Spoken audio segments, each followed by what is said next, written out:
Bonsoir à tous, bienvenue sur France 3 Alpes pour ce premier grand débat des municipales 2026.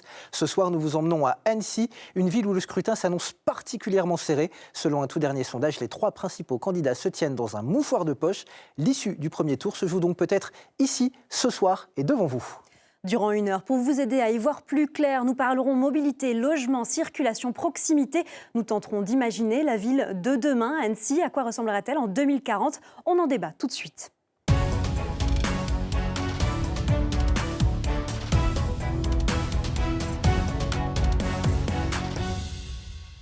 Et avec nous pour ce grand débat, Antoine Armand, bonsoir. Bonsoir. Vous avez 34 ans, vous êtes député d'Annecy depuis 2022. Vous avez été également ministre de l'économie sous Michel Barnier et vous représentez les partis du centre et de la droite de Renaissance aux Républicains.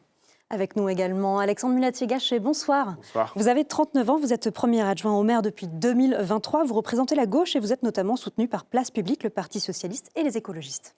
Bonsoir Jean-Luc Rigaud. Bonsoir. Vous avez 67 ans, vous avez été maire d'Annecy de 2007 à 2020 et vous êtes vous aussi issu du centre droit. Et Guillaume Roy-l'Évêque, bonsoir. Vous avez 41 ans, vous êtes aujourd'hui le candidat du Rassemblement national. Avec une petite précision, Fleur, avant de commencer ce débat, 2 autres listes sont candidates à Annecy, celle de Nassi Yildirim pour Lutte ouvrière et celle de Vincent Drem pour la France insoumise. Afin d'être parfaitement en conformité avec la règle d'équité des temps de parole édictée par l'Arcom, il ne nous était pas possible d'inviter ces candidats sur le plateau. Ils ne représentent pas assez de force politique à Annecy. En revanche, vous avez pu les voir et vous les verrez encore dans des reportages d'ici au premier tour. Et on démarre tout de suite ce débat avec les sujets de circulation et mobilité. Alors qui est déjà allé à Annecy en a immanquablement fait l'expérience, surtout l'été ou les week-ends. Il est parfois très compliqué de circuler en ville. Des embouteillages nombreux, une cohabitation pas toujours évidente entre voitures et vélos et des transports en commun qui semblent sous-développés. Bref, c'est un peu la galère. Il y a 6 ans, le débat portait déjà sur ces questions. Certains proposaient un tramway, d'autres des bus à haut niveau de service en site propre, d'autres encore une sorte de métro aérien. Alors Alexandre Mulatier-Gachet, rien n'a été fait. Pourquoi est-ce qu'on doit remettre ce débat sur la table 6 ans après ? Tout a été fait. Les études ont été faites et la vision, c'est toujours la même. Comment on arrive à réduire tout simplement la place de la voiture en ville, ce que vous l'avez dit, et ça, c'est depuis que je suis tout petit. Il y a le lac, il y a les montagnes, c'est toujours difficile de circuler. Sur ce mandat, on a fait toutes les études. Donc là, on a commencé le premier parking relais. En 2028, il y a le bus à haut niveau de service, le long de la Rive qui commence. Donc le mandat d'après, c'est le mandat enfin des réalisations après 20 ans de pas grand-chose. Alexandre Mulatier-Gachet, vous proposez, vous, dans votre programme, un tramway entre Pringy et Sénaux. Pourquoi ? Parce que c'est un outil d'urbanisation. C'est un outil d'avenir sur une avenue qui est extrêmement utilisée. Et pour nous, plus qu'un moyen de transport, ça permettra demain de définir la ville. Parce que nous, on a une vision à 20 ou 30 ans, on n'a pas une vision à la semaine prochaine. Alors, il faut dire que c'est quand même très très cher. Un tramway, c'est entre 16 et 27 millions d'euros par kilomètre selon le tracé. C'est pour ça qu'il n'a pas encore vu le jour aujourd'hui. La différence entre un bus au niveau de service et un tram, c'est 100 millions d'euros. L'agglo a les moyens de le payer. Après, ce sera une discussion qu'on aura avec les 33 autres maires de la commune. Antoine Armand, le tramway, pour ou contre ? Mais contre. Toutes les études ont montré que c'était irréaliste financièrement, techniquement, que ça consommait beaucoup plus de foncier et que, au fond, ce n'était pas adapté au territoire et à la desserte et la fréquentation. Mais je vous écoutais attentivement. Bus à haut niveau de service, tramway, vous disiez très justement, c'est un débat que les Annéciens ont entendu, réentendu. Le tramway, vous l'aviez dans votre programme, Monsieur Mulatier, en 2020. Monsieur Rigaud, je crois que déjà, dès 2014, vous aviez dans votre programme le bus à haut niveau de service. Et nous voilà, 12 ans après, sans bus à haut niveau de service et sans tramway. Moi, je crois que les Annéciens, ils ne veulent plus entendre ces débats sur des serpents de mer. Ils veulent des bus le matin tôt pour aller travailler et le soir tard pour rentrer ou du travail tard ou tout simplement de leur sortie. Des bus le week-end. Il faut savoir qu'il y a un certain nombre de lignes de bus à Annecy qui ne fonctionnent pas le dimanche. Donc, on a besoin de transports en commun, évidemment. Mais on a besoin de commencer par de l'offre concrète. Le bus qui passe à l'heure, en bas de chez nous, qui n'est pas toujours saturé et qui passe à heure régulière. Et puis, quand vous habitez à Balmont, à Sénaux, quand vous habitez à Ferrières, à Pringy, quand vous habitez à Frontenex, à Annecy-le-Vieux, et qu'on a supprimé des arrêts, comment est-ce qu'on peut considérer qu'on va parler de bus à haut niveau de service et de tramway sans commencer par des arrêts, de la fréquence, de l'efficacité ? Ce que je ne comprends pas, du coup, monsieur le député macroniste, c'est que vous êtes contre le bus à haut niveau de service. Vous voulez juste mettre des bus. Nous, c'est ce qu'on a mis tous dans notre programme et je pense qu'on est tous, toutes et toutes d'accord. On va mettre des bus le matin, le soir et le week-end. Ça, c'est sûr. Et il faut une vision d'avenir. On ne peut pas juste régler ça. Et le bus à haut niveau de service ou le tramway est vraiment important. Et lundi soir, au débat du MEDEF, vous avez commencé à dire peut-être qu'il ne sera pas en site intégral. Et ça, c'est un vrai problème parce qu'un bus qui n'est pas en site intégral, il est dans les bouchons et les gens ne le prennent pas. C'est quoi la solution, Jean-Luc Rigaud? On a l'impression que c'est effectivement un vieux serpent de mer, ce projet de bus, de métro, et que ça n'avance pas, quoi. Je crois qu'il faut être pragmatique. Moi, j'ai porté l'idée d'un tramway. Nous avons fait les études. Lorsque la commune nouvelle a été créée, la commune nouvelle d'Annecy, a été créée, et l'agglomération qui s'appelle Grand Annecy aujourd'hui a été faite en 2017, nous avons porté un projet de territoire qu'on a appelé Imagine le Grand Annecy en 2030. L'ensemble des citoyens ont voulu ce tramway. Et du coup, moi, j'ai porté cette idée de tramway. C'était faisable en 2020, parce qu'à l'époque, il y avait des aides de l'État conséquentes. On voit aujourd'hui que l'État est désargenté et durablement. Et donc, le temps est passé. Et aujourd'hui, c'est simplement un mode lourd qu'il faut. Les études ont été faites, ne les recommençons pas. Orientons-nous clairement vers une des lignes de bus à haut niveau de service efficaces entre des parcs relais extérieurs qui n'ont pas été réalisés. Tout avait été étudié dans le mandat d'avant. Excusez-moi, monsieur Mulatier, mais ça avait été fait. Et là, étude contre étude, réétude. Et il faut maintenant engager cela. Et le faire aussi avec la CIBRA, la Société d'exploitation des bus, qui est une société publique locale, donc une régie, si vous voulez, parce que c'est le plus efficace. En réorganisant déjà les horaires, pour plus d'amplitude, les fréquences pour que les lignes saturées soient le mieux exploitées, et le fait de faire tout avec des bus, ça optimise le parc parce qu'il faut quand même parler de bonne gestion. Guillaume Roy-l'Évêque, il s'agit aussi de la solution, pour moi, elle passe par les bus à haut niveau de service, en site propre autant qu'on peut. Il y a des endroits où on le sait, où à Annecy, les rues. On va bien préciser, un site propre, c'est une voie dédiée aux bus, comme on peut le voir par exemple à Grenoble ou dans un certain nombre d'agglomérations. On sait qu'à Annecy, par endroits, c'est compliqué parce que les voies ont une taille finie et qu'on ne va pas raser les bâtiments. Donc, en site propre, autant que faire se peut. Maintenant, il faut aussi stopper avec l'idéologie de lutte contre la voiture absolument. Il faut autoriser les voitures à rentrer dans Annecy, à pouvoir circuler dans Annecy. Et je pense que là, on sort de 6 années où l'idéologie a gouverné à la place du pragmatisme. Et je pense nécessaire maintenant de libérer les... Vous proposez d'ailleurs 2 créations de parkings souterrains sous la préfecture et sous l'actuel hôtel de police qui va bientôt déménager. Exactement. Sous la préfecture, il existe. Il est déjà dans les tiroirs parce qu'il avait été discuté une fois de plus des discussions qu'il y a eu longtemps à l'époque et qui n'ont toujours pas avancé. C'est très long à construire, un souterrain. Un parking souterrain, c'est un investissement. Ça rapporte de l'argent à terme. C'est pour ça que c'est un investissement qui est facile à financer, soit par la force publique directement, soit avec des partenariats public-privé. Mais comme les parkings sont payants, à terme, c'est rentable. Je peux me permettre, sur le parking de la préfecture, qui est pour moi un sujet indispensable, de remettre au centre-ville du stationnement qui est indispensable à la fois pour l'activité économique locale. C'est aussi une ville-préfecture. Quand les Hauts-Savoyards viennent dans leur préfecture, ils veulent se garer, ils ne viennent pas tous, ni en vélo cargo, ni avec des parcs relais à l'extérieur. On a besoin de ce parking qui sert aussi le soir les activités plus récréatives, le théâtre, le futur centre des haras et le personnel. Ça coûte, oui, 30 millions, mais je peux vous dire, depuis 20 ans, la ville a toujours, en régie directe là aussi, organisé et payé ses parkings. On arrive à la fin d'amortissement du parking Courrier qui a été fait en 2001. On peut très bien se payer ce parking de 30 millions et l'amortir tranquillement sans passer par le privé. Alors Jean-Luc Rigaud, vous proposez, vous, carrément autre chose. Vous proposez d'expérimenter un service public de navette Lacus, donc en bateau l'été.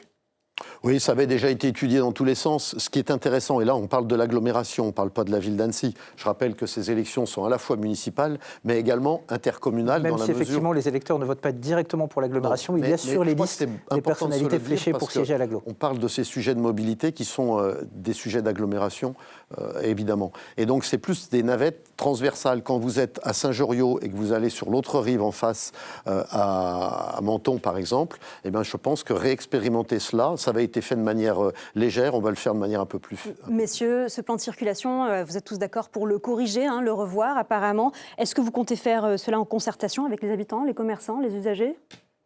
Pardon, je ne sais pas si on est tous d'accord pour le revoir, mais il y a une équipe en l'occurrence qui l'a mis en place, qui est celle du premier adjoint de M. Astorg. Et je crois qu'il est quand même temps de dire, et je pense que vous gagneriez aujourd'hui à le reconnaître, que c'est une catastrophe. Et que les Annéciens, les grands Annéciens, les Hauts-Savoyards qui viennent à Annecy, malheureusement parlent d'Annecy comme la ville des bouchons.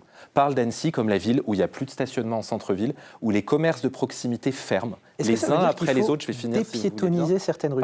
Parce que les commerces de proximité ferment et parce qu'il n'y a aujourd'hui plus de place. Les parkings préfecture, oui, très bien, ça fait 20 ans qu'on en parle. J'aurais aimé qu'on puisse en voir une réalisation. Les navettes lacustres, le tramway, tout ça, j'allais dire que c'est des choses dont on parle quelques semaines avant les élections, et puis qu'on réenterre un peu comme le tunnel sous le Semnoz. Mais là, on a une urgence.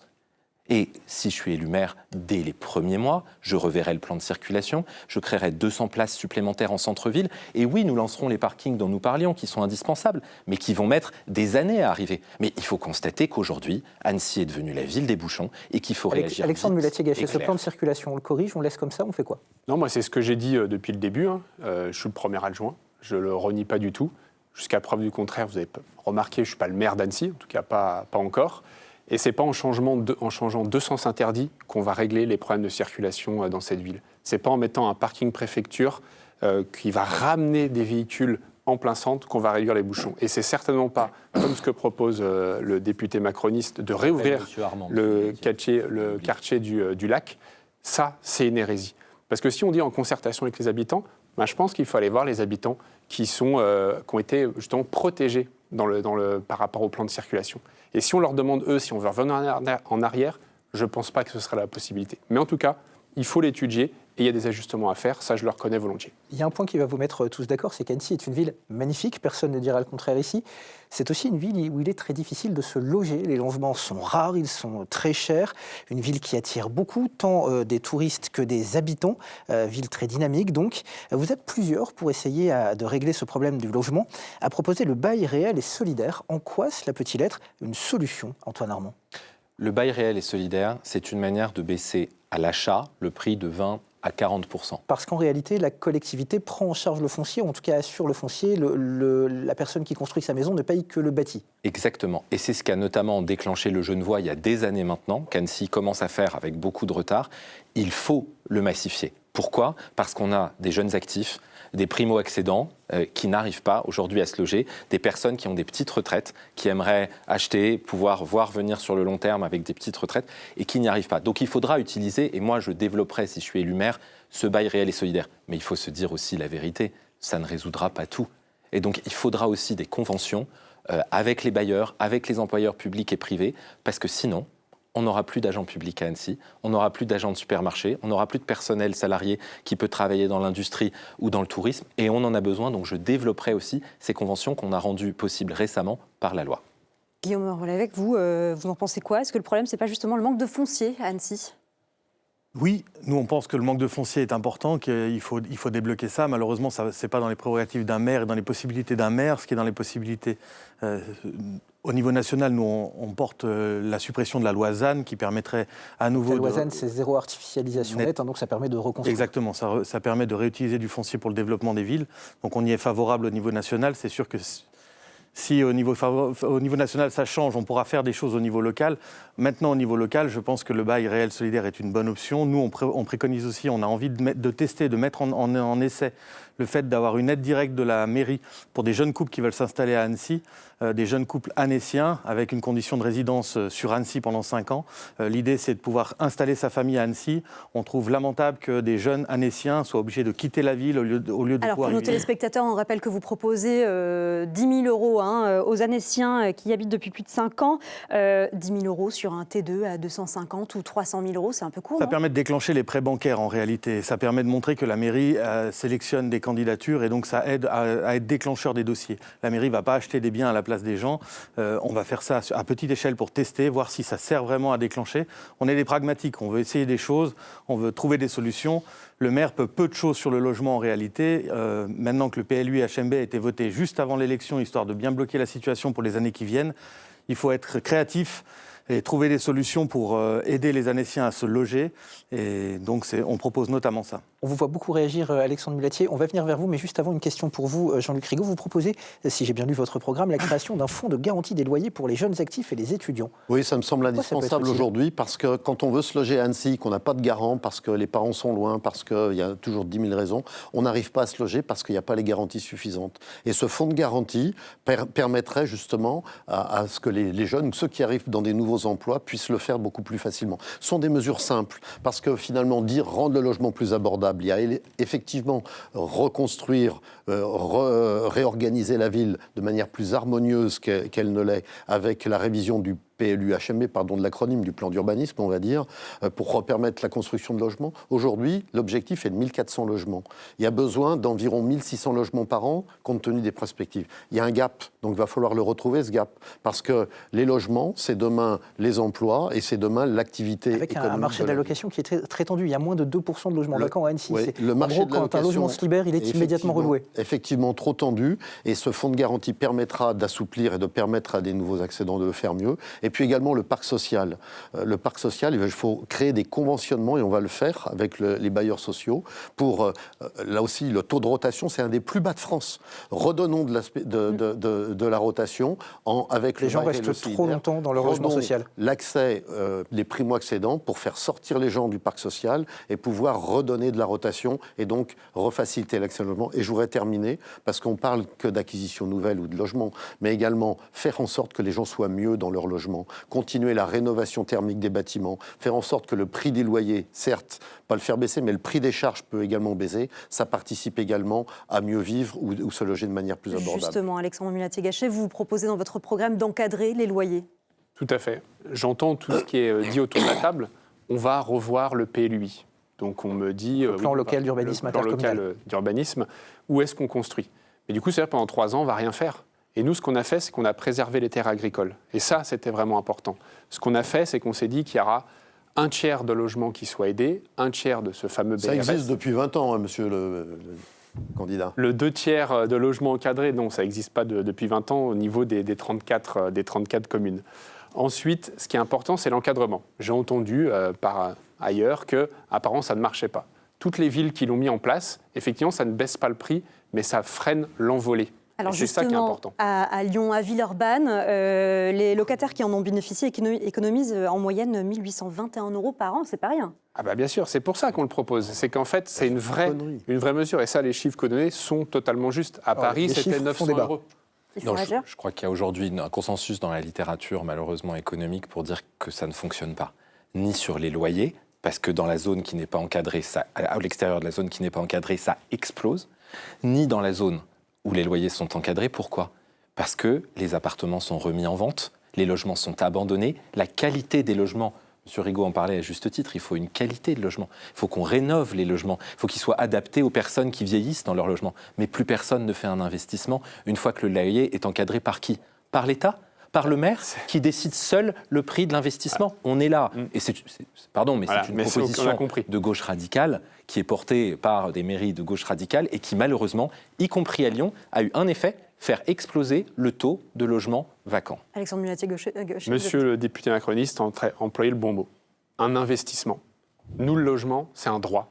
Le droit à la propriété, il est important, mais le droit au logement, il est encore plus important. Et le bien immobilier n'est certainement pas un bien d'investissement. C'est un bien pour loger les personnes. C'est pour ça que sur ce mandat, on a encadré les meublés de tourisme, on va encadrer les loyers, et à un moment donné, s'il n'y a pas d'interventionnisme au niveau du service public et qu'on laisse les promoteurs faire comme on a pendant 20 ans, on rase de maison, on fait un immeuble, on rase de maison. Pas les promoteurs, monsieur Mulatier. On fait un immeuble. C'est des petits propriétaires annéciens, monsieur Mulatier. Les fameux petits Vous parlez de petits propriétaires annéciens qui ont un petit appartement qui leur permet d'avoir un complément de retraite et à qui vous allez dire, c'est moi, monsieur le maire d'Annecy, qui vais limiter leur loyer. Le petit propriétaire, il ne met pas le T2 à 1500 €. Honnêtement, je pense qu'il faut faire très attention, dans un contexte de pouvoir d'achat très difficile, aux mesures punitives qui sont décidées par idéologie. Vous voulez la mairie d'Annecy en a souffert terriblement. Je pense que c'est à ce moment-là où on voit les limites quand l'idéologie et le dogmatisme gouvernent à la place du pragmatisme. Je pense que c'est dangereux de jouer avec ces ficelles-là, que vous créez un gros risque de...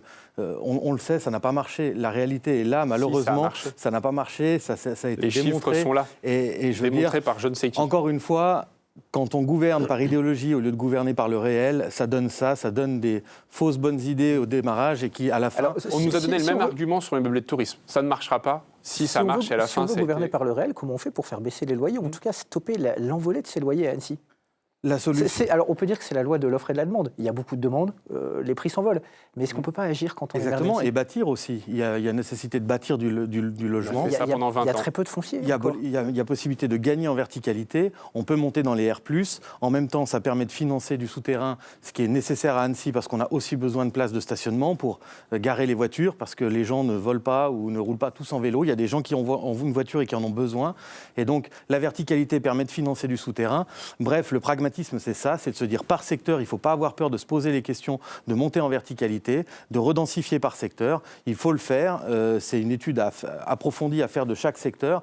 Là, ce qui a gouverné dans la réalisation du PLUI HMB et dans les propositions de votre programme, je m'excuse de vous le dire, c'est l'idéologie, et l'idéologie de gauche dont on sait où ça termine. La verticalité, c'est une bonne option, Jean-Luc Rigaud ?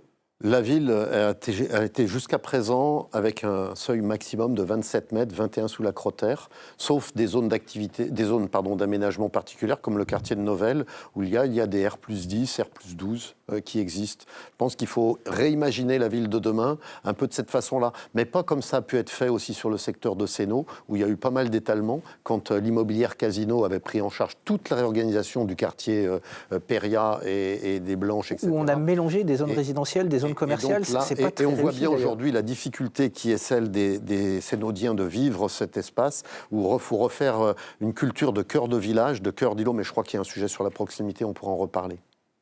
Messieurs, avant d'aller plus loin dans ce débat, quelques questions tac au tac, des questions courtes pour des réponses courtes et claires, oui ou non, une date ou une précision.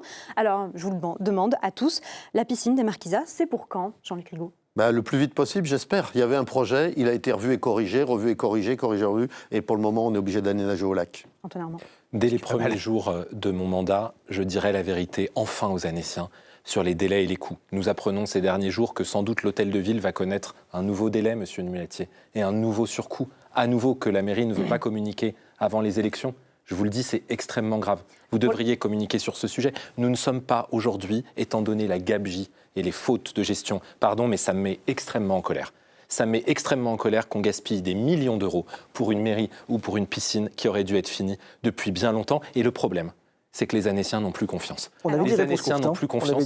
Et donc, dès l'arrivée... Non, mais on parle de la mairie des Annéciens. Je ne crois pas que ce soit un sujet qui soit à prendre à la légère. Dès notre arrivée, nous dirons la vérité sur les coûts, les délais, et évidemment que alors on parle de 33 millions d'euros pour la piscine, on va se détendre. Il y a de l'argent à Annecy, mais pas à ce point-là quand même. À ce point-là, exactement. Donc, Alexandre Mulatier-Gachet, vous en pensez quoi, vous, de cette piscine et de sa date d'ouverture ? Ça n'a pas été un plaisir de l'arrêter. Le premier plongeon, c'est à l'été 2028, avec un marché qui enlève les dérives. Et de parler de gabegie financière quand vous avez été un député qui avait toutes les lois, qui a voté toutes les lois au gouvernement pour nous prendre chaque année des millions, à un moment donné, il faut être sérieux, c'est pas nous prendre avec la main droite et nous redonner avec la main gauche en disant attention, j'arrive pour vous sauver. Je pense qu'en les Annéciens ont marre de ces ce que je regrette sur cette piscine, rapidement, c'est qu'il y avait un projet avec l'utilisation de l'eau du lac, avec une boucle d'eau du lac pour chauffer et la piscine et le quartier d'habitation dit des Trésommes. Les habitants, ils peuvent pas chauffer comme ils voudraient avec une énergie qui coûte zéro, dans la mesure où la piscine n'est pas encore faite. Et ça me désole. Sur la mairie, Antoine Armand en parlait, je vais y arriver, pardon, excusez-moi Fleur. Sur la mairie, il y a un nouveau retard ou pas sur la reconstruction de cette mairie qui, on le rappelle, a pris fin en 2019 ? Oui, effectivement, on a vu le plomb, on a eu l'amiante, et il y a un décalage qui nous amènera début 2028, mais ce sera communiqué. Il n'y a personne qui cache. En fait, de toujours mettre une suspicion, ça, c'est quelque chose que je ne peux pas supporter. Je vous en prie, Fleur. Concernant la piscine, pour revenir sur la piscine, notre avis, il est qu'il y a eu un projet qui vient d'être validé, qui a été fait par des architectes. Je pense qu'il ne faut pas remettre à nouveau en discussion un nouveau projet. Il faut aller le plus vite possible. Les Annéciens veulent leur piscine. Il faut la construire rapidement. Donc je pense qu'il faut se baser sur ce projet-là et aller de l'avant, que les premiers coups de pioche puissent être donnés le plus rapidement possible. C'est nécessaire. Pour la mairie, l'hôtel de ville, là c'est...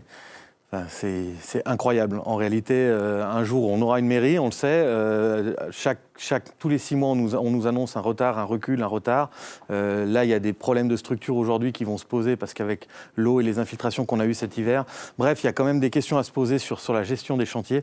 Et je pense que Annecy a besoin de bouger vite. On a réussi à reconstruire Notre-Dame rapidement. Essayons de faire rapide pour la mairie. Et vous savez, sur la mairie, j'ai vécu l'incendie. J'ai vécu le désespoir de l'ensemble des Annéciens, la réorganisation en urgence des services, de vivre dans le temporaire, le personnel en souffre, donc que ce ne soit pas déjà fait me désespère aussi. Une clarification qui vous concerne tous les deux, messieurs. Que se passera-t-il au soir du premier tour ? Et cela arrivera forcément si l'un de vous est devant l'autre. Est-ce que vous fusionnez ? Est-ce que vous vous retirez ? Est-ce que vous vous entendez ? Est-ce que vous maintenez chacun votre candidature ? Les Annéciens aimeraient savoir. Je crois que c'est les journalistes qui aimeraient bien savoir. Aussi, mais les Annéciens également. Non, les Annéciens, ils vont se rendre le 15 mars prochain aux urnes. Bon, en tout cas, on a tourné pas plus tard que le week-end dernier à Annecy, les gens en parlaient. Ils se rendront le 15 mars prochain aux urnes et ils feront un choix d'abord fondamental. Peut-on supporter 6 ans de plus de la gestion par l'équipe de M. Astorg, qui ne se représente pas, mais qui est très bien représenté par son premier adjoint, M. Mulatier. Les Annéciens peuvent-ils supporter cette alternance et quel est le projet qui les convainc le plus ? Moi, je constitue depuis 1 an un travail de fond avec une équipe formidable d'expérience, de société civile qui se prépare, qui a fait un projet, y compris par commune déléguée, que je vous montre ici, que nous présentons. Alors, on va revenir sur les communes déléguées juste après, qui est extrêmement important. Et ce projet-là, je sais que les Annéciens l'attendent et je sais qu'ils nous feront confiance le soir du premier tour. Jean-Luc Rigaud, il se passe quoi au soir du premier tour si vous arrivez derrière Antoine Armand ? Écoutez, on va déjà aller le soir du premier tour et on en reparlera entre les 2 tours. Vous êtes déjà d'accord ? Pardon ? Vous êtes déjà d'accord ? Non, en tout cas, on va acter cet accord-là entre vous. Dans tous les cas, moi, ce qui me semble essentiel, c'est l'équipe qui allie expérience et renouvellement. Je pense qu'il faut changer de génération, réinvestir des jeunes dans le projet municipal, dans le futur projet municipal. Et vous savez, moi, je suis vraiment... j'aime cette ville, comme beaucoup d'Annéciens, et j'ai envie de leur dire, votez avec vos convictions, votez avec le cœur, votez le parti uni par Annecy, parce que c'est ça qui nous préoccupe. C'est d'abord cet enjeu-là, loin des partis politiques et loin des officines nationales qui ont confié leur mandat ou leur délégation ou leurs espoirs dans telle ou telle équipe. Ben, les nôtres, c'est que des gens qui souhaitent Annecy et qui la vivent. Alexandre Mulatier-Gachet, au soir du premier tour, si la France insoumise n'est pas qualifiée, est-ce que vous appellerez ces électeurs à voter pour vous ? Ces électeurs, oui. La France insoumise, jamais. Pourquoi ? Parce qu'on ne partage pas les mêmes, en tout cas, valeurs et ce n'est pas du tout le même programme. Ça vous fait un point commun avec M. Armand. Vous êtes content de récupérer les électeurs de la France insoumise lors des deuxièmes tours, vous pour les législatives, vous pour les municipales, je vous félicite. D'électeurs ou d'électrices, et est-ce qu'ils vont se reconnaître dans notre projet ? S'ils se reconnaissent dans notre projet, ils seront les bienvenus. S'ils ne se reconnaissent pas, ils auront totalement le choix. Messieurs, place maintenant à la deuxième partie de ce débat. Nous allons parler proximité. C'est un sujet important à Annecy, comme une nouvelle qui a fusionné récemment. Mais avant de revenir sur ce chantier, on a voulu tester vos connaissances de la ville. Alors c'est un peu piégeur, sans doute. Il y a des questions plus ou moins faciles. Certaines sont très difficiles. On ne vous en voudra donc pas si vous n'avez pas forcément les réponses. Il y a eu un tirage au sort juste avant l'enregistrement de ce débat. Et c'est vous, Guillaume Roy-l'Évêque, qui avez tiré la première question. Normalement, elle n'est pas trop compliquée. Quelle est la profondeur maximale du lac d'Annecy ? Oh, alors là, je n'ai pas la réponse. 80 mètres. 80 mètres, Bravo. ouais. 78 mètres 70, mais le chiffre 80 est effectivement communément admis. Alexandre Mulatier-Gachet, vous avez tiré votre carte pour la deuxième question. Sur une très récente étude menée par la Ligue des protections des oiseaux, combien de cygnes restait-il sur le lac d'Annecy ? Une dizaine, malheureusement. 18 à l'automne 2025. Mais le chiffre d'une dizaine est aussi assez communément admis. Jean-Luc Rigaud, alors celle-là, elle est plus difficile.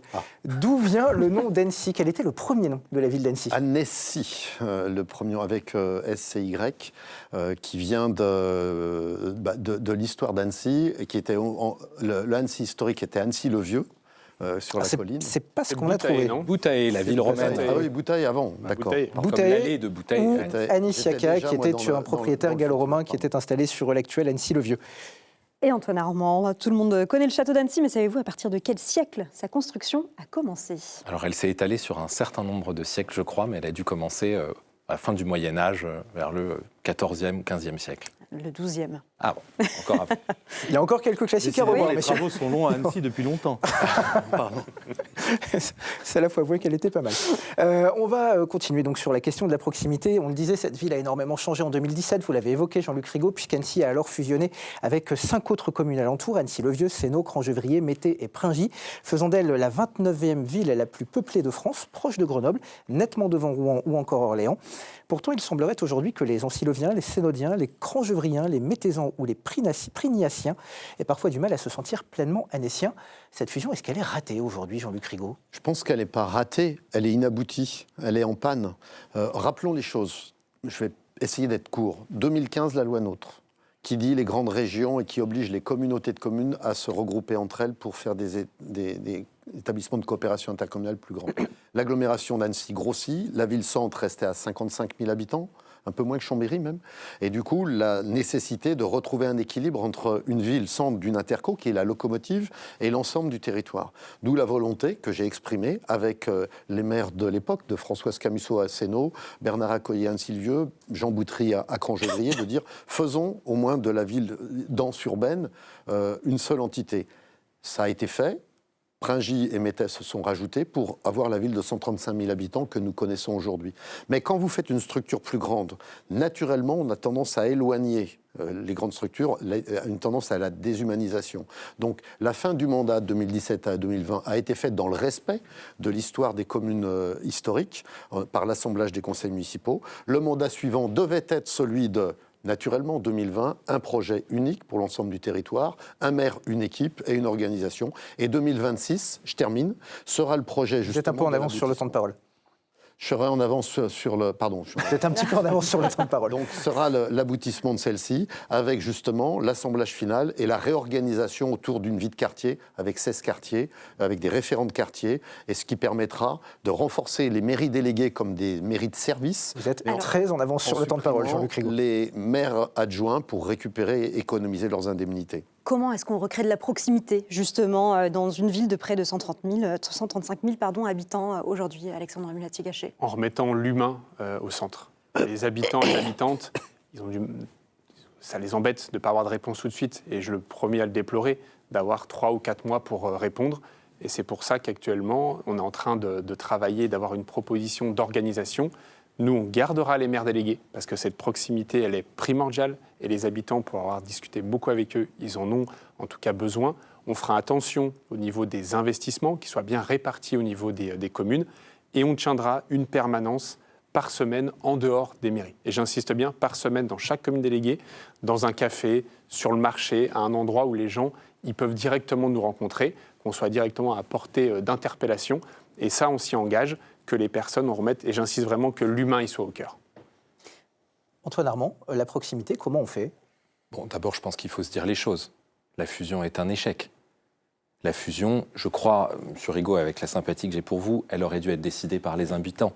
Elle aurait dû faire l'objet d'une votation. Je suis désolé, la loi NOTRe, elle n'a pas été décidée, elle a été décidée par l'Assemblée nationale et c'était après 2014. Je crois qu'il fallait avoir le courage de demander aux habitants ce qu'ils en pensaient pour que ce soit accepté et acceptable. Quand bien même l'idée n'était pas mauvaise, mais il fallait pouvoir demander aux habitants. Ça a créé beaucoup de frustration.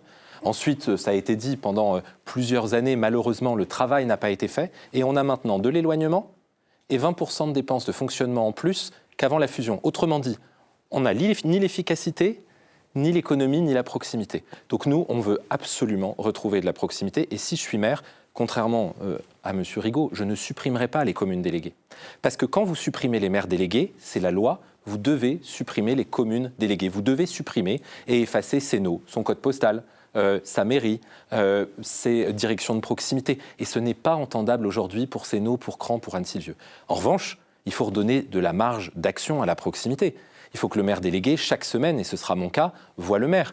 Il faut qu'il y ait une équipe polyvalente pour la propreté, les nids de poules, les réponses qui ne sont pas toujours données, qui se fassent au quotidien. Et que là, on ait vraiment ce contact entre les habitants et les élus. Moi, ce que j'aime, c'est ça, c'est la proximité. Les 68 personnes qui m'accompagnent, ce qu'elles aiment, c'est être sur le terrain. Si on a fait le livret que je vous montrais tout à l'heure pour chaque commune déléguée, c'est parce qu'on croit qu'on peut, oui, finir, achever la fusion, mais à condition de retrouver ce terrain, cette proximité, et sans doute pas en supprimant, en effaçant les communes déléguées. Il y a là un point d'accord entre vous deux. Vous conservez également les communes déléguées, Alexandre Mulatier-Gachet. Pourquoi?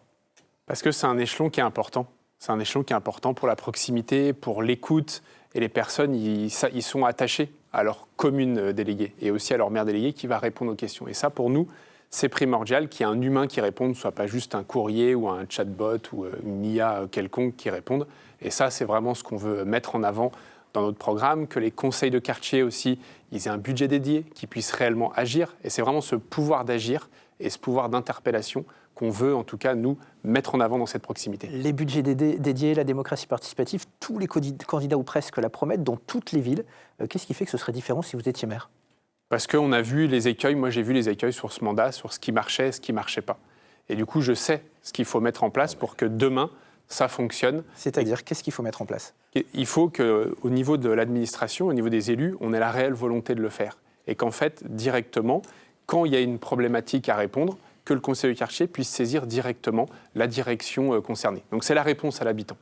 Je pense qu'on sort de 6 ans où la mairie n'a pas écouté les demandes incessantes des gens, que ce soit au sujet du plan de circulation et des pétales, que ce soit au sujet des conseils de quartier qui le disent, ils ont l'impression de faire des remontées d'informations qui ne redescendent jamais. Je pense que les communes déléguées sont importantes. Je pense que l'identité de quartier, elle est à défendre. C'est une fusion de plusieurs communes, mais chaque commune a quand même son histoire. Et je pense que ça, il ne faut pas essayer de le gommer. Je pense qu'il faut le mettre en avant. C'est une richesse et il faut jouer avec cette richesse. Je pense que la place d'un maire délégué, c'était à portée de baffe. C'est là où est la place d'un élu, dans la rue, au milieu des siens. Et je pense que de pouvoir croiser le maire délégué dans la rue, c'est une manière de lui faire remonter les choses. Je pense qu'aussi que le maire délégué soit l'acteur qui permet de remonter les demandes, notamment des conseils de quartier, lors des commissions d'adjoints, des conseils d'adjoints. Je pense que c'est là où les maires délégués peuvent venir défendre pour un besoin de travaux, pour un besoin de réorientation, pour un besoin de changement de circulation ou je ne sais quoi. Je pense que l'écoute est nécessaire, qu'on simplifie les choses, qu'on gagne en rapidité d'écoute et de réponse. Je pense que là, vous demandez à n'importe quel Annécien, depuis 6 ans, ils ont l'impression de faire remonter des informations, des soucis, des problèmes, et de ne jamais avoir de retour de la mairie. Donc on est heureux de voir que vous allez enfin faire ce que vous n'avez pas fait pendant 6 ans, mais je pense qu'il faut arrêter de croire pendant les campagnes, qu'il faut juger sur les faits, et les faits, je m'excuse monsieur Mulatier, ils sont contre vous. Les Annéciens se sentent orphelins depuis cette fusion, c'est un peu ça que vous nous racontez? Je pense qu'il y a les Annéciens souffrent parce que les communes déléguées ont été un peu méprisées. On a l'impression qu'il y a eu une politique qui a été faite pour le centre, pour l'ultra-centre d'Annecy. Quand vous allez dans les communes déléguées, avec le plan de circulation qui empêche quasiment quelqu'un de Sénaux de venir en centre-ville facilement, de se garer, de pouvoir faire les courses, ça donne quoi? Ça donne qu'ils ne viennent plus, ils prennent des habitudes d'aller ailleurs, même des fois à l'extérieur d'Annecy, dans des centres commerciaux. Au lieu de venir au cœur de ville, les commerçants du cœur de ville en souffrent. Moralité, les commerces qui renaissent sont des commerces qui sont dirigés vers les tourismes parce que les commerces locaux n'ont plus de nécessité d'être, parce que les gens des communes déléguées ne viennent plus. Bref, tout ça est lié et le problème, c'est que là, on a eu le dogmatisme, on en a souffert, maintenant il faut se réveiller. Les associations ne peuvent-elles pas jouer un rôle aussi pour créer de la proximité? Annecy est une ville qui est connue pour son tissu associatif. Comment mieux les accompagner éventuellement? Certains d'entre vous ont des propositions assez claires d'ailleurs. Effectivement, le tissu associatif, culturel et sportif et aussi social est extrêmement fort à Annecy. Et on doit continuer à accompagner le monde associatif. Et plus que par des subventions, c'est avec de la rénovation d'équipements. Comment on rénove les équipements sportifs pour que demain, les associations sportives puissent avoir un espace réceptif pour leurs partenaires? Comment les associations dans la culture aient un théâtre qui soit rénové, qui est le brise-glace aussi qu'on veut rénover? Et c'est tout cet accompagnement avec les directions et avec un élu présent qui doit continuer à porter. Parce que seul, et je le redis souvent, le maire d'Annecy, seul ne pourra rien. Il y arrivera avec son équipe, avec le monde associatif, avec les entreprises, avec les commerçants et surtout avec les habitantes et les habitants. Alors vous parliez de demain, justement, c'est la partie 3. On va passer à l'Annecy du futur, Annecy qui va devoir s'adapter. Une récente étude scientifique affirme que c'est dans votre ville qu'à l'horizon 2040, il y aura le plus de jours de canicule en France. Alors évidemment, vous, les maires, seuls ne peuvent pas lutter contre le réchauffement climatique, mais ils peuvent l'anticiper, le prévoir et peut-être atténuer localement les conséquences néfastes. Alors un enjeu d'autant plus fort dans une ville à ce point tournée vers son lac, ressource à la fois précieuse et fragile. Alors comment est-ce que vous la voyez, vous, votre ville en 2040, Guillaume Roy-l'Évêque? Nous, on voit que l'écologie en France, elle ne dépend pas du maire. Le maire, il peut agir sur quelques paramètres, mais en réalité, il s'agit de problèmes beaucoup plus importants. Problème de relocalisation de notre industrie, problème de recréer de l'industrie et de la richesse en France, qu'on évite de produire à l'autre bout du monde et de faire venir nos productions. C'est ça qui génère le plus d'émissions de CO2 en France. C'est de l'ordre de la moitié des émissions de CO2 de la France sont dues à l'importation. Donc, au niveau de la mairie, je pense qu'une voiture dans les bouchons consomme plus qu'une voiture garée. Donc je pense qu'il faut qu'ils puissent rapidement se garer. Et ça me semble être du bon sens. Il y a quand même un certain nombre de leviers, non, Alexandre Mulatier-Gachet, pour essayer d'anticiper un petit peu ce réchauffement climatique, ou en tout cas de l'accompagner. On peut agir sur les bâtiments, on peut agir sur les écoles, on peut agir sur la végétalisation, non? C'est ce qu'on a commencé à faire. On a dit c'est dogmatique de végétaliser. C'est dogmatique de vouloir réduire la place de la voiture. En fait, nous, on pense à demain. Et on a adapté la ville pour le changement climatique. Ce n'est pas par plaisir, c'est par vision. Et ici, autour de la table, on est la seule équipe à porter cette vision. Tout le monde veut revenir sur le fameux plan d'aménagement. Pour faire quoi? J'aimerais bien savoir, parce que j'en ai strictement aucune idée. Nous, dedans, on a quand même protégé les terres agricoles. À 5 minutes à pied de chaque immeuble, il y aura un espace végétalisé pour de la fraîcheur. L'agglo continuera à mettre des moyens pour rénover énergiquement et thermiquement les immeubles. Nous, on continuera à investir dans le service public et à investir dans la rénovation pour que nos enfants ne meurent pas de chaud dans leur école ou dans les crèches. Et c'est ça, nous, on porte cette vision-là. Et le plan d'aménagement, c'est vraiment le bras armé pour venir adapter la ville au changement climatique. Donc chaque réflexion qu'on porte, chaque euro qu'on investit dans le territoire, c'est un euro qui est pour demain et pour les générations futures. Et c'est ça qu'on porte dans notre programme. La végétalisation des grands axes, c'est quelque chose qu'on le retrouve également dans votre programme, Antoine Armand. Oui, le dérèglement climatique, il nous frappe déjà de plein fouet.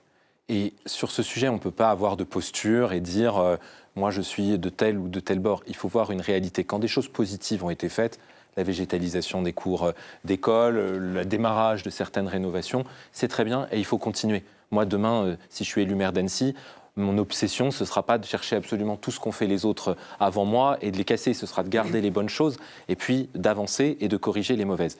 Pour ça, il y a des leviers. Le maire a des leviers, M. Roy-l'Évêque, pour faire avancer cette question. La rénovation des bâtiments publics, sur lesquels je me suis engagé, y compris au niveau de l'agglomération. Des grands parcs arborés pour supporter la chaleur et les canicules qui vont arriver à Annecy. Je pense aux Berges du Fier, je pense à l'espace des Marquisas, je pense aux trames vertes qu'on a présentées pour chacun dans nos programmes pour Sénaux, Cran, Pringis, Mété, Annecy-le-Vieux. C'est absolument indispensable. Et puis je pense aux transports en commun.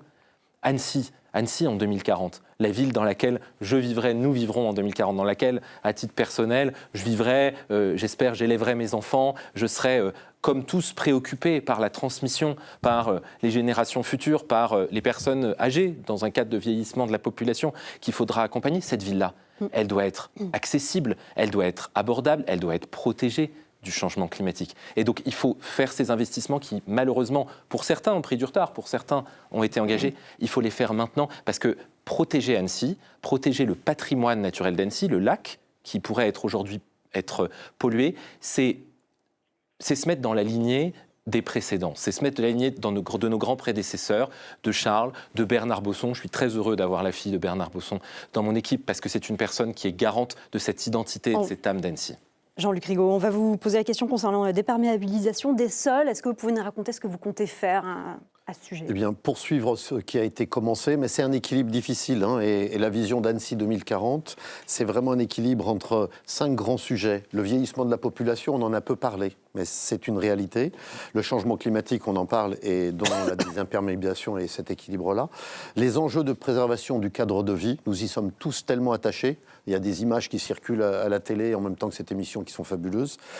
Et puis, maintenir le niveau de service élevé de notre territoire. La commune nouvelle, Antoine Armand ne l'a pas dit tout à l'heure, il dit ça a augmenté les coûts. Sauf que ça a augmenté le niveau de service dans l'ensemble des communes déléguées qui n'avaient pas le niveau de service de la ville historique. Pas que les Prignaciens et les Sénaudiens aient l'impression que le service a augmenté. Je termine. Je crois quand même. Et maintenir cette attractivité du territoire, bien sûr, en traitant les sujets de mobilité et de logement, parce que là, à 10 ans, on sera en plein dans l'exécution. Finalement, ils veulent tous continuer ce qu'on a fait. Et pour ça, il faut quand même partir sur des fondamentaux. Il faut retrouver la confiance et la qualité de gestion du quotidien. J'en ai l'expérience. La confiance, redonner confiance aux Annéciens entre une équipe d'élus et la population, et avec les services qui, eux, font le boulot au quotidien. Et il y a besoin de redonner du sens à leur action publique. Et ça projette vraiment au cœur de ce que l'on projette, nous, avec notre programme Uni par Annecy. Et d'autre part, il faut savoir écouter et agir.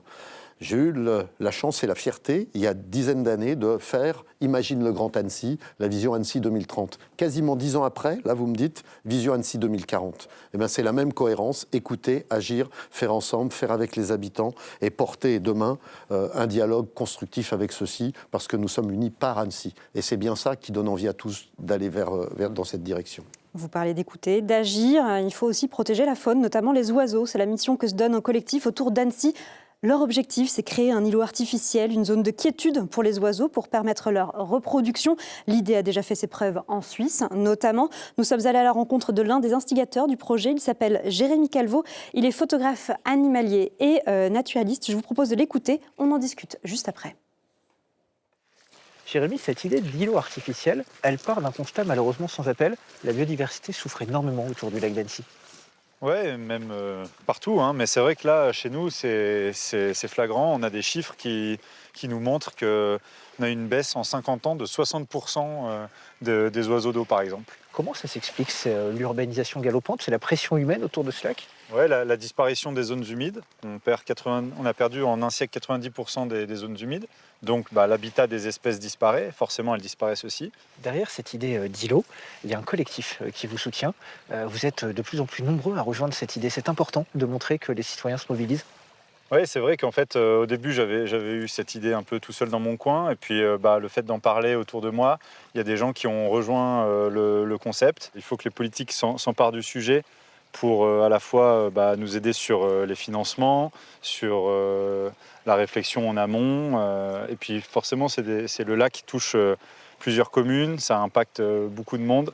Donc, il y a aussi tout un consensus à avoir avec tous les acteurs locaux. Un consensus avec l'État aussi, puisque le lac est propriété de l'État. Ce que dit Jérémy Calvo est très intéressant. C'est une initiative qui est réalisable, réaliste, qui peut faire ses preuves pour sauver la biodiversité. Vous parlez tous d'écouter davantage les citoyens. Est-ce que, par exemple, ce comité-là, ce collectif, on peut l'écouter? Alexandre Mulatier-Gachet, est-ce que c'est une idée que vous pourriez défendre? Clairement. C'est une excellente idée d'avoir des petits îlots comme ça pour la biodiversité. Ça a été fait, si je ne me trompe pas, à Lausanne dans les années 2000. Donc clairement, c'est quelque chose qui est important et on a besoin de ces initiatives citoyennes. Mais après, derrière, il faut une volonté politique. Parce que depuis tout à l'heure, tout le monde dit on va végétaliser, on va la biodiversité. Je rappelle que la biodiversité, elle s'est effondrée quand même de 73% depuis 50 ans. Donc on doit la préserver. On a parlé des cygnes aussi juste avant. On peut parler aussi de la nette rousse, un petit canard avec la tête rousse. C'est le sujet des oiseaux. Les oiseaux. Non, mais c'est important parce qu'on parle beaucoup du cygne qu'on doit protéger. Mais il y a aussi à la base pas une espèce anécienne qui a été importée. Et là, par contre, il y a des espèces qui sont vraiment du lac qu'on doit aussi protéger. On doit toutes les protéger. Et ça, c'est une bonne initiative. Et moi, j'aimerais qu'on prenne tous l'engagement, tous les quatre, peu importe qui est le maire, peu importe qui est dans la minorité. En tout cas, demain, si je suis le maire, je proposerai ça au conseil municipal. Qu'on fasse comme on fait nos anciens, comme ce qui a été dit juste avant. On a émis un grand collecteur pour récupérer les eaux usées. On peut faire la même chose pour les eaux pluviales et surtout réguler tout ce qui se passe sur lac. Messieurs, réguler les mises à l'eau, pourriez vous engager à ça? Réguler les click and boat, ça c'est important. Pardon, c'est pas le seul maire d'Annecy qui fait ce travail. Il y a un syndicat. Non, évidemment. Il y a une concertation qui est importante. Il y a le SILA, le syndicat international. Et le syndicat qui a déjà largement, je crois qu'il faut lui rendre hommage, a déjà largement entrepris des choses. Notamment les roselières, la protection. C'est beau de voir des citoyens qui ont des idées et qui vous interpellent en disant vous pouvez nous aider concrètement. Et on va vers ça. Le marnage, par exemple, un sujet dont on parle peu, avec l'État, quand on a organisé le marnage du lac, c'est-à-dire faire en sorte que l'eau du lac monte et baisse pour que les roseaux soient renforcés et faire en sorte qu'ils se reconstruisent pour que, justement, la nidification se fasse mieux. Ça fait partie des choses qui ont été déjà menées. Donc, allons et continuons vers ça. Allons vers également les trames noires la nuit dans les espaces moins urbains. Il faut arriver à baisser la lumière pour que les oiseaux aient un temps de repos, etc. Toutes ces choses-là sont vraiment à continuer à poursuivre de manière active. Antoine Armand, ces initiatives citoyennes, on peut les accompagner. Un îlot artificiel pour aider les oiseaux à souffler simplement, à se reproduire, à venir, c'est une bonne idée? Oui, et c'est déjà dans le programme qu'on propose. Et je vais vous dire, on parle trop souvent d'environnement de manière négative, anxiogène ou punitive. Je crois que là, on a une occasion extraordinaire de reprendre le fil et le flambeau de nos grands anciens et de dire oui, ayons cette ambition pour le lac d'Annecy, ayons cette ambition pour ce qui ne nous appartient pas, mais ce qui nous oblige, préserver la faune aquatique, et on a un plan spécifique pour les oiseaux et le cygne du lac dans notre programme, mais plus largement sur les berges du lac, sur les ruisseaux et les torrents, sur la protection plus générale de la montagne qui va avec. Ça parle à tous les Annéciens. Ça permet de se rassembler derrière une cause commune, bien au-delà des étiquettes, des minorités, majorités. Voilà quelque chose qui a porté le cœur des Annéciens pendant des années, des décennies. Voilà ce que nous proposons aussi pour que dans 10, dans 20 ans, on puisse se dire, voilà, nous avons fait le travail, et je puisse me dire, je serai le maire d'Annecy qui a fait ce travail de protection. On vous sentait sceptique tout à l'heure sur la capacité d'action des maires. Là, les citoyens nous montrent qu'il peut y avoir des idées, non? Exactement, non, je tiens à corriger. En matière de réchauffement climatique. On parle de vivre malgré le réchauffement climatique. Moi, je parlais de lutter contre le réchauffement climatique. Le verdissement des cours d'école, j'ai déjà eu l'occasion de m'exprimer là-dessus. C'est mon métier, je suis paysagiste de formation. Exactement. Donc, je ne vais pas revenir dessus. La désimperméabilisation des sols, le parc qui a été fait au Hara. Alors, je vous taquine un peu, mais désimperméabiliser les sols et demander la suppression de la loi zéro artificialisation nette, c'est un peu contradictoire là. Non, c'est pas forcément contradictoire. Ça permet de réfléchir autrement. On est une région, on a une histoire industrielle énorme en Haute-Savoie, et aujourd'hui, un industriel qui viendrait s'installer dans le bassin annécien serait compliqué parce que s'il venait à se développer, il se retrouverait coincé. Donc il faut nous donner la capacité de reconstruire les industries qui ont fait le talent de la Haute-Savoie et celles qui feront le talent de la Haute-Savoie demain. Et c'est pour ça que je pense qu'il faut le faire, mais ça ne veut pas dire qu'il faut bétonner partout. On est contre les grands ensembles bétonnés, on l'a toujours dit, donc il n'y a pas de question là-dessus. Concernant l'îlot pour les oiseaux, c'est la preuve que quand on est pragmatique et qu'on part du problème réel et qu'on essaie de trouver des solutions, on peut le faire. Donc en effet, il faut se poser la question de quels sont les acteurs à mettre dans la discussion, mais la mairie d'Annecy doit être sur ce genre de projets qui sont concrets et qui fonctionnent, un pilote et un fer de lance, et en tout cas apporter tout son soutien à ce genre d'idées. Alexandre Mulatier-Gachet, l'eau du lac, d'ici 2100, va prendre 6 degrés. Concrètement, qu'est-ce qu'on peut faire pour limiter ? Lutter tous les jours contre le réchauffement climatique. C'est ce qu'on fait. Et pour ça, il faut une volonté politique forte. Et il n'y a que notre équipe qui a cette volonté politique. On a la prospective Annecy 2040, justement, qu'on a évoquée juste avant, qui dit où est-ce qu'on n'artificialise pas, qui verticalise, qui dit où sont les transports en commun demain, comment on rénove nos bâtiments, où sont les espaces de respiration, comment aussi on protège le Semnose. Et en fait, tout ça, c'est avec les habitants et les habitantes qu'on va arriver à le faire.